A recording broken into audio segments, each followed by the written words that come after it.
નમસ્કાર ખેડૂત મિત્રો, આજે આપણે ઉનાળાનો ખૂબ જ અગત્યનો પાક એટલે કે મગનો પાક. તો ઉનાળુ મગનું વાવેતર ક્યારે કરવું, બીજ પસંદગી, બીજ માવજત અને ખાતર વ્યવસ્થાપન વિશેની તમામ માહિતી જાણવા માટે આ વિડીયો અંત સુધી જુઓ, જેથી કરી તમને પૂરેપૂરી માહિતી અમારા તરફથી મળી રહે. હવે ખેડૂત મિત્રો જાણીએ કે બિયારણ વિશે અને બિયારણ કેવું આપણે પસંદ કરવું જોઈએ તેના વિશે વાત કરીએ તો ખેડૂત મિત્રો 75 થી 80 દિવસના ગાળાની અંદર પાકતું બિયારણ આપણે પસંદ કરવું જોઈએ. અને ખેડૂત મિત્રો રોગ નિયંત્રણ બિયારણ રહેવું જોઈએ. એટલે કે ખેડૂત મિત્રો જ્યારે આપણે મગની અંદર મચ્છીનો પ્રોબ્લેમ વધારે રહેતો હોય તો વધારે મચ્છી આવતું હોય તેવું બિયારણ આપણે પસંદ ન કરવું જોઈએ, જેથી કરી આપણને ઉત્પાદનમાં ઘટાડો થાય છે.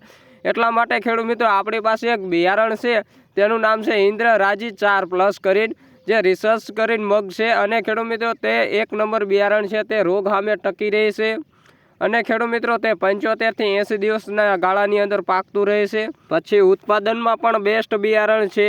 એનો દાણો લીલો ચમચમાટી મારતો દાણો છે. અને ખેડૂત મિત્રો તમને આમાં રોગ નિયંત્રણ દવાનો છંટકાવ પણ વધારે આપણે કરવાનો થતો નથી. અને ખેડૂત મિત્રો હું તમને એક સાચી વાત કહી દઉં કે હું કોઈ કંપનીનો માણસ નથી, હું પણ એક તમારા જેવું પ્રિય ખેડૂત જ છું. તો આપણી ચેનલને સબસ્ક્રાઈબ કરો, 5 જણાને વિડીયો શેર કરો, જેથી કરી કોઈ ખેડૂત મિત્રો આપણી માહિતીનો લાભ લીધા વગર બાકી ન રહી જાવ જોઈએ એટલા માટે. અને ખેડૂત મિત્રો તમને જો અમારી માહિતી સાચી લાગે તો લાઈક, શેર અને સબસ્ક્રાઈબ કરી બીજા લોકોને શેર કરજો. અને ખેડૂત મિત્રો મગને વાવવાનો સાચો સમયની વાત કરવામાં આવે તો 15 ફેબ્રુઆરીથી 15 માર્ચ સુધીનો રહે છે. આ ગાળાની અંદર તો આપણે જો મગનું વાવેતર કરીએ તો આપણને ઉત્પાદન પણ સારું રહે છે. અને ખેડૂત મિત્રો આપણી પાસે 2 બિયારણ પણ છે, તે છે આપણે શક્તિવર્ધન મગ 88 અને શક્તિવર્ધન મગ 66. આ પણ ખેડૂત મિત્રો બિયારણ ઉત્પાદનમાં બેસ્ટ છે. અને ખેડૂત મિત્રો ઉનાળુ મગની ખેતીની અંદર ખેડૂત મિત્રો આ પણ બિયારણ ઉનાળુ બેસ્ટ બિયારણ કહેવામાં આવે છે.